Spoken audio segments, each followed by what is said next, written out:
Hey everyone, it's Gibby Kane. You may also know me as Mother of Monsters, and I'm back after 100 years.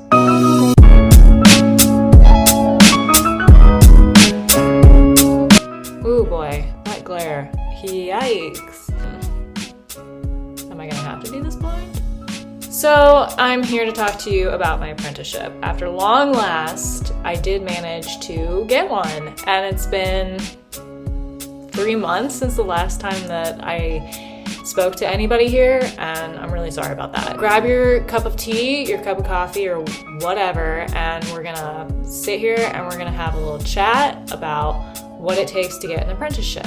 I know there's a lot of these videos already out there, and they're all really good, to be honest. You should definitely watch as much as you can.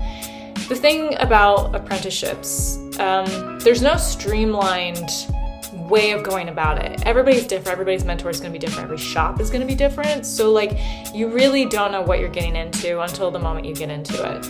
I will say there are a lot of red flags that you should look out for.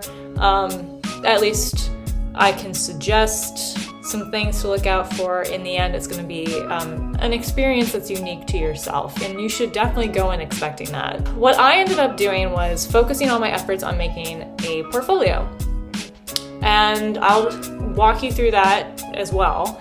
You should expect to have at least 20 to 25 pages of artwork that represents your best version of yourself. What that means is you're gonna definitely wanna have a lot of flash in there because you wanna demonstrate that you can come up with ideas quickly and that you can also create small things, because let's face it, that's what you're going to be tattooing for the majority of your beginning time. You also want to make sure that you have a lot of diversity in there. I've known a lot of apprentices, and I know this is dicey to mention, but like they get stuck in one style, and I think that's great to focus on in the long run, like later down the road. But when you're starting out, it just depends on what your focus is. If you want to be making money, you're probably not going to get a ton of the same thing over and over again, unless you're incredibly prolific, which maybe that's the case. I think it's important to also acknowledge that your mentor might have an expectation for you to have a diverse ability. So the more you can represent, the better off you are going to be. So you want to have a lot of flash, and you want to have a lot of line work, because you want to show that you can do smooth, clean, tidy line work, because it's an essential part of the entire process. Another thing that you want to have is demonstrate different mediums, because like you're learning a new medium, so it might make sense to demonstrate that you can learn other mediums quickly as well, such as colored pencil, or ink wash, or watercolor, or gouache, or acrylic. Sculpture, maybe not so much, but if you want to include some pictures, I guess that's fine. It does demonstrate that you're a serious artist. If you know, the more you have, the better off you'll be. And make sure it's really the cream of the crop too. If you are not so sure about a piece, leave it out, do it again, maybe do something different. And if it's a stronger piece, definitely keep that in there. It'd be bad if it's like, you got your first page and it's amazing, and then you get to your second page, not so hot, third page, not so hot, fourth page, and then you like have a couple nice ones in the back. It kind of is like inconsistent, and it might bore somebody, and really what you should focus on is keeping their attention as much as possible. So I can show you my portfolio. I hope it's helpful. We can check it out now. Hello, and welcome to my floor. Alright, so let's talk through my portfolio. Never you mind that only one of my hands' nails are painted. I do process videos and I'm lazy. And sometimes only one hand actually gets painted. Behind the scenes. The secrets are out. Okay, so as you can see, it's just a basic run-of-the-mill, inexpensive portfolio. I purchased it on Amazon, and I got it for very cheap. Would definitely recommend. You don't need to get that fancy. So I liked the design of this because I liked being able to do like its own little like special spine that I designed. So it's like this cute little black widow with spider webs, and my Instagram handle. I wasn't really willing to ever leave it anywhere, and I never needed to, thankfully. But if I ever, had to, I was still, available to be reached when it was ready to be picked up, which I would recommend you should have your name on it somewhere. I've seen people do the first page as like a fun little title page specific to like your brand or whatever, which, yeah, you can do that. I thought it was kind of cheesy, so I thought I would just do it on the spine and call it a day. Anyways, without further ado. All right, so at the time that I was touring with this, I'll be honest with you, it was actually a creep show portrait that I did in black and gray on the same paper, a similar style. But in this instance, I ended up putting it in a frame at the shop that I work at, so that way it would be available for purchase. I kind of swapped it out with this Agent Cooper portrait, which is fine. We love Kyle. Anyways, you can see that I have a lot of options. I have a lot of flash.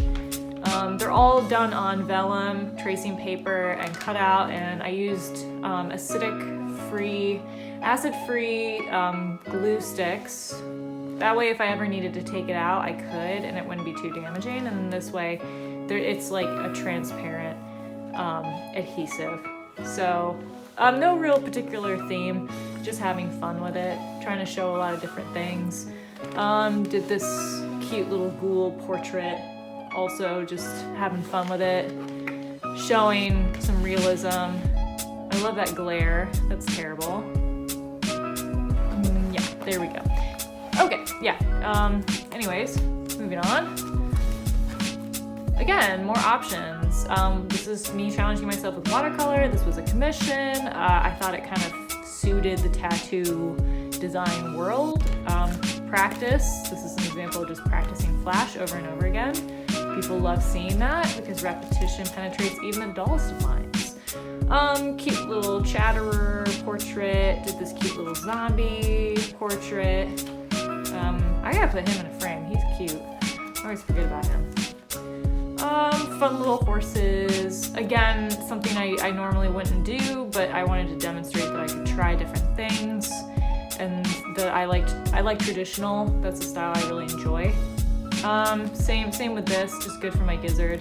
Definitely not something that I would have thought to do until I went to a class locally, and with volunteering, I got to sit in with the kids and do like a little illustration of grapes.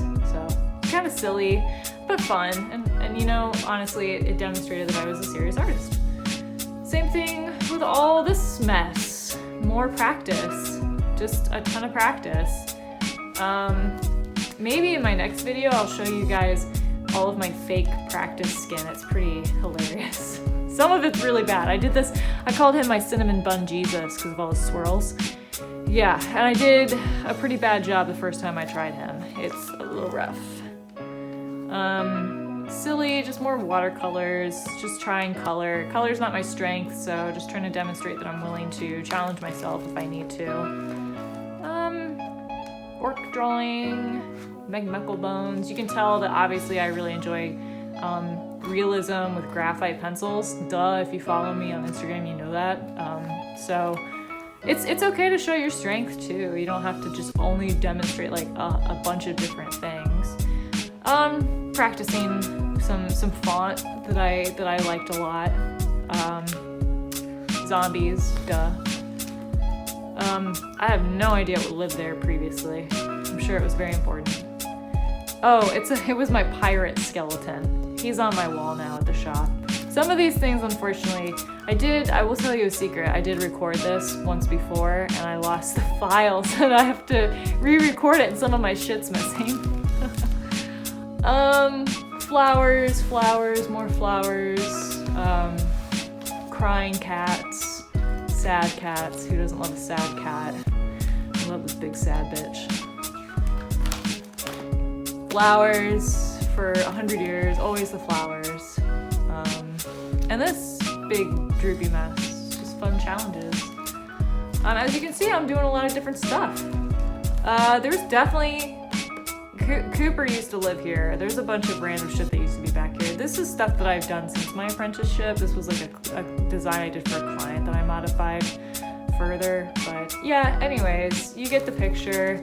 This is pretty much, and this was a homework assignment that I did for some silly Disney Flash. You know, it's important just to try new things. You know, the thing is like you never know what you're gonna enjoy until you try it out. You may have one set thing that you like the best to do, but then you try something else and you're like, oh my god, this is like way more fun than I thought it was. And that was definitely me with ink drawings and working in pen. I found out I really like doing flowers, which I didn't know before. So that just demonstrates a good portfolio, which landed me my apprenticeship. And it made a lot of people also very happy when they looked at it. So I think it's a good basis of comparison for you if you're looking to do your apprenticeship. Anyways, back to my desk. So now that you have seen the portfolio that landed me my apprenticeship, I'll tell you a little bit about that process. So I talked to a lot of shops. I talked to as many as I could think of. I would hit them up on social media first, these artists that I would go talk to, and I would just mention what my goal was out of the conversation. And if they told me they weren't looking for anybody, I was very respectful. I was like, that's fine. I really just want to pick your brain and get some advice. And so I would go talk to them and I would get their advice. And largely they all told me to go to the mentor that I have currently, which is pretty funny considering how I went to probably like 8 different people, and I ended up, the last shop I went into was my current mentor. So I got really lucky. I got in at a great shop and I have an awesome mentor, and I'm really, really happy with what I'm doing. I definitely made the right choice with my life.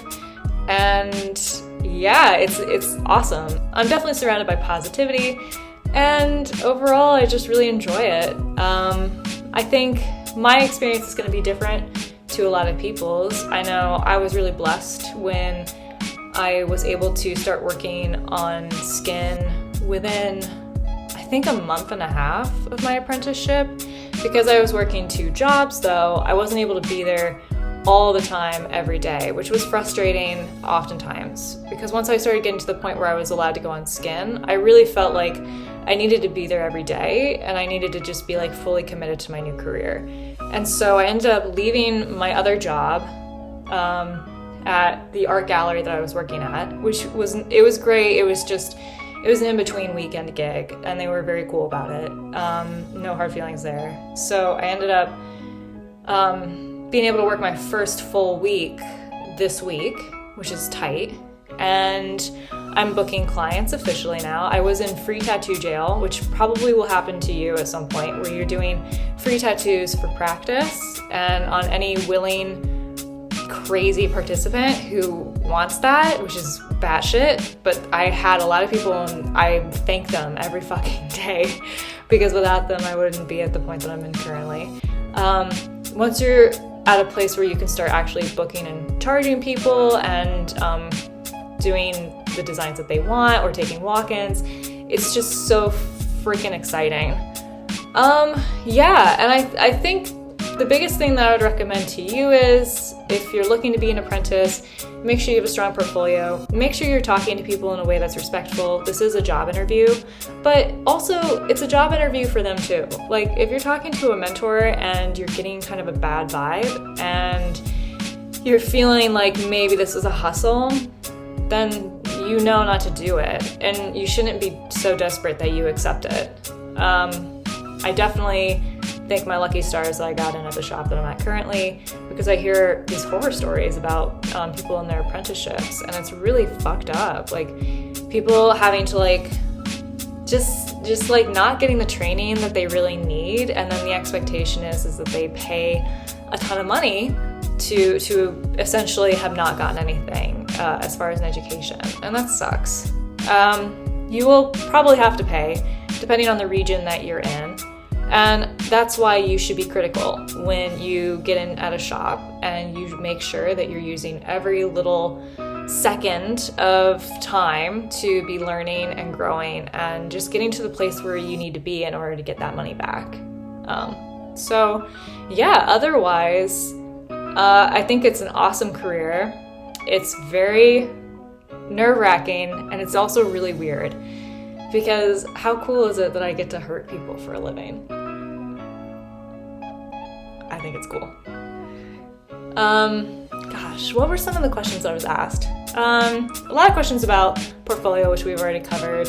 Some questions about how, if they should start inking people before they're in a shop. I would advise you not to get a machine, because my reasoning is you want to learn from your mentor, right? And you want them to walk you through it. So it's important for you to be told what machine makes sense for you. Be told, what those bad habits are that you don't want to adopt before you start doing them. Because the worst thing you could do is tell them that you're a scratcher, and they're not going to take you seriously. They're going to think, oh, this person has bad habits, I won't be able to break them.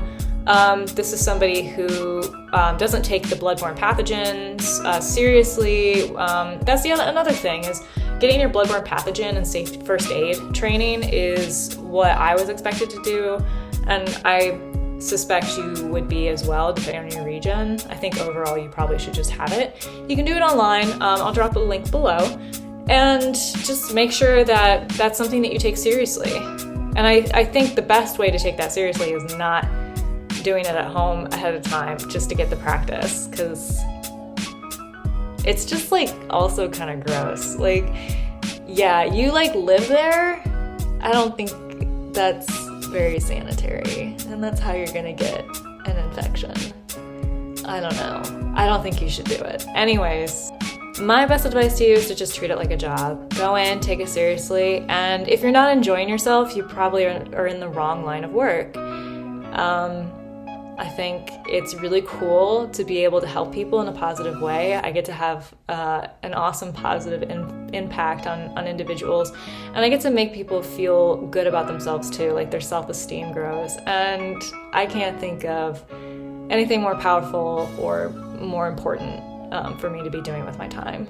And I get paid really good for it, and that's awesome.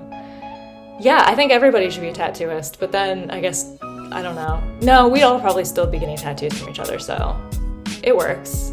It works. Anyways, I'm feeling very blessed, and yeah, I'm really happy about it. And I'm sorry that it took me 100 years to respond to all these questions that I was getting. I just got so busy. Working 2 jobs really kicked my ass there for a little while. I didn't have time for fucking anything, so I'm so stoked to just be working the one. Let me know if you have any questions in the comments below, or if you are also an apprentice and I didn't cover something that you think is important.